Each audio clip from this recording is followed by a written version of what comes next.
नमस्कार, आप देख रहे हैं जंक्श पर, आपके साथ मैं आंचल श्रीवास्तव और इस वक्त की सबसे बड़ी खबर लेकर मैं हाजिर हूं। संसद का शीतकालीन सत्र शुरू होते ही गर्मा गया और वजह है एसआईआर यानी वोटर लिस्ट सुधार प्रक्रिया, जिसे लेकर सत्ता पक्ष और विपक्ष आमने सामने नजर आ रहे हैं। सदन की शुरुआत होते ही विपक्ष ने एसआईआर को लेकर जोरदार हंगामा और जब प्रधानमंत्री नरेंद्र मोदी ने विपक्ष पर ड्रामा नहीं डिलीवरी का तंज कसा तो इस मुद्दे पर राजनीतिक तापमान और ज्यादा बढ़ गया। ड्रामा करने के लिए जगह बहुत होती है, जिसको करना है करते रहें। यहाँ ड्रामा नहीं, डिलीवरी होनी चाहिए। अखिलेश यादव का पलटवार है कि वोट काटने की साजिश चल रही है। समाजवादी पार्टी के राष्ट्रीय अध्यक्ष अखिलेश यादव ने प्रधानमंत्री के बयान पर करारा जवाब देते हुए कहा है कि एसआईआर को हल्के में नहीं लिया जा सकता। अखिलेश यादव ने कहा है कि वोटर लिस्ट में सुधार को गंभीरता से किया जाना चाहिए, इसे ड्रामा कहना ठीक नहीं है। यूपी में ब्लो फॉर्म तक नहीं भर पा रहे हैं, कई बेलो तनाव में है, क्या उनकी मौतें भी ड्रामा कहलाएंगी? तो आइए आपको सुनाते हैं कि अखिलेश यादव ने क्या कुछ कहा है। ड्रामा तो आप भी जानते हो कौन करता है। ये मुस्कुराहट बता रही है कि ड्रामा कौन करता है। ड्रामा, डेमोक्रेसी, केवल इसलिए ड्रामा शब्द का इस्तेमाल करना क्योंकि डी से डेमोक्रेसी है। हम ये चाहते हैं कि सिंसियरिटी से काम हो ऐसा है और कोई भी मतदाता छूटे नहीं। जो ये जान जा रही है, ये भी ड्रामा है क्या? हमारे साथियों ये बताइए, जो बीएलओ ये जान चली गई जिनकी, ठीक है, ड्रामा था कि जान जाना?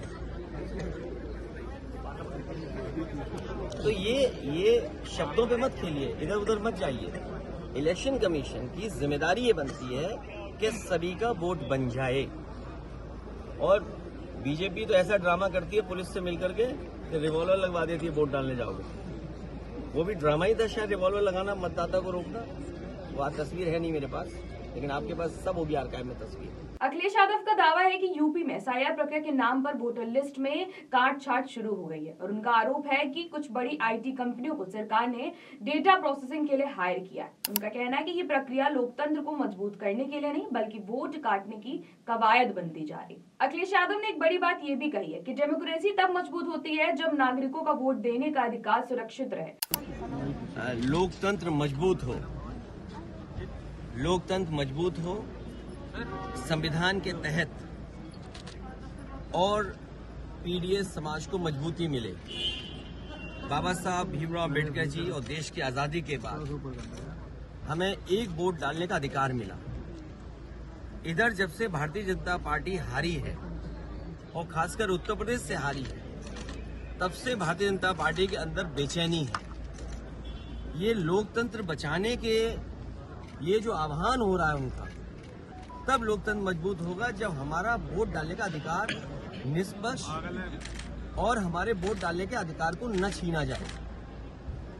एसआईआर को लेकर के चिंता जो थी वो आज सच्चाई में बदलती हुई दिखाई दे रही है। अगर वोट कट जाएगा एक मतदाता का, तो उसका ड्रीम कैसे पूरा होगा? एक मतदाता का ड्रीम ये है कि उसका वोट पड़ेगा, उसके अधिकार के तहत जब वो अपना अधिकार वोट डालने का पूरा करेगा तो वह अपने सपनों को पूरा करता है। अगर किसी से नाराज है तो खिलाफ डालता है, अगर पक्ष में तो उसके पक्ष में डालता है। इधर जो तरीका अपनाया भारतीय जनता पार्टी ने, क्योंकि संसाधन का मुकाबला भारतीय जनता पार्टी का कोई नहीं कर सकता। अगर वोट ही कट जाए तो कोई अपने सपने कैसे पूरे करेगा? पीएम मोदी का संदेश, सदन में ड्रामा नहीं डिलीवरी होनी चाहिए। सदन में अपने संबोधन में प्रधानमंत्री नरेंद्र मोदी ने विपक्ष के रवैये पर सवाल उठाते हुए कहा है कि संसद में बार बार हंगामा होने से युवा सांसदों को बोलने का अवसर नहीं मिल पाता। पीएम मोदी ने कहा है कि ड्रामा करने के लिए बहुत सारी जगह है, लेकिन संसद नीति और नियत पर काम करने का स्थान है। हमें नकारात्मकता को मर्यादा में रखते हुए राष्ट्र निर्माण पर ध्यान देना चाहिए।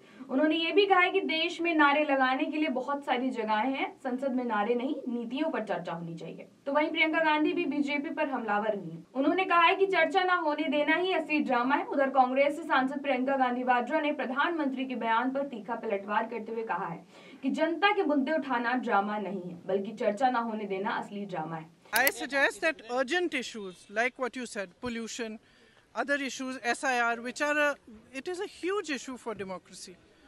What is going on? Whether it's the election situation or the SIR, these are huge issues. Let's discuss them. What is Parliament for? Let's discuss them. Let them have a discussion. It's not drama. Speaking about issues, raising issues is not drama. Drama is not allowing discussion. Drama is not having a democratic discussion about issues that matter to the public. We've spoken about pollution. Why are we not raising it? Why are we not allowed to? Today I've asked for 0 hour on it. Why are we not allowed to discuss these things? Priyanka Gandhi ने सदन में वायु प्रदूषण और SIR पर बहस की मांग की है और कहा है कि सरकार किसी भी विषय पर चर्चा से बच रही है। प्रियंका गांधी ने कहा है कि सांसद किस लिए होते हैं? जनता में मुद्दों पर बोलने के लिए। प्रदूषण, एसआईआर, लोकतंत्र से जुड़े सवाल उठाना ड्रामा कैसे हो सकता है?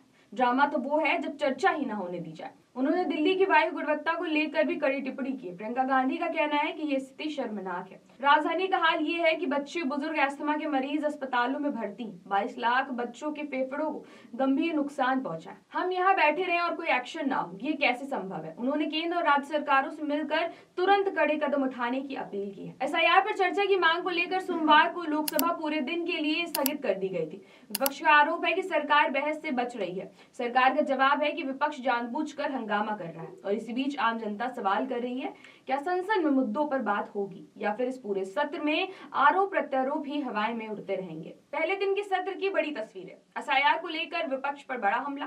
पीएम मोदी ने कहा, नकारात्मकता नहीं, डिलीवरी जरूरी। अखिलेश यादव बोले, एसआईआर वोट काटने का टूल बन रहा है। प्रियंका गांधी ने सरकार पर चर्चा से बचने का आरोप लगाया। वायु प्रदूषण पर गंभीर टिप्पणी, बच्चों के स्वास्थ्य पर खतरा। सदन की कार्यवाही दिन भर बाधित। भारत की संसद जहां देश के भविष्य पर फैसले होने चाहिए, वहां फिर राजनीति के दो ध्रुव टकराते दिखे। अब देखना ये होगा कि आने वाले दिनों में एसआईआर, प्रदूषण और जनहित के मुद्दों पर चर्चा होगी या नहीं। फिलहाल के लिए इतना ही। आप जुड़े रहिए जनता के साथ। नमस्कार।